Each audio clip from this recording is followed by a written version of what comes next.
आज प्रत्येकाला आपल्या अस्तित्वाची जाणीव इतरांना करून द्यायची आहे. इतरांपेक्षा आपण किती श्रेष्ठ आहोत हे पटवून द्यायच्या शर्यतीत जणू की आपण गुंग झालेले आहोत. उदार व निर्मळ मनाने एकाची स्तुती क्वचितच आपल्याला पाहायला व ऐकायला मिळते. प्रत्येक व्यक्ती स्वतःला सिद्ध करण्याचा आतोनात प्रयत्न करत आहे.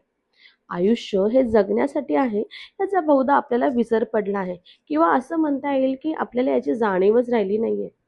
अशा या धावपळीच्या आयुष्याला अल्पविराम लावून या रमूया गप्पांच्या मैफिलीत माझ्यासोबत. नमस्कार, माझं नाव आहे वनिता मारा आणि सुरू होतो आहे एक नवीन पॉडकास्ट ज्याचं नाव आहे कप भर कॉफी पोटभर गप्पा, जिथे कॉफीच्या प्रत्येक घोटासोबत तुम्हाला ऐकायला मिळेल अनेक गोष्टी. गोष्टी धाडसेच्या, शौर्याच्या, कधी न हार मानणाऱ्या लढवय्यांच्या, गप्पा मैत्रीत होणाऱ्या अनेक सुंदर क्षणांच्या, गप्पा तुमच्या आमच्या. मग येत आहे ना गप्पांमध्ये रमण्यासाठी, कपभर कॉफी घेऊन पोटभर गप्पा मारण्यासाठी? कारण हा पॉडकास्ट आपल्या सर्वांचा आहे.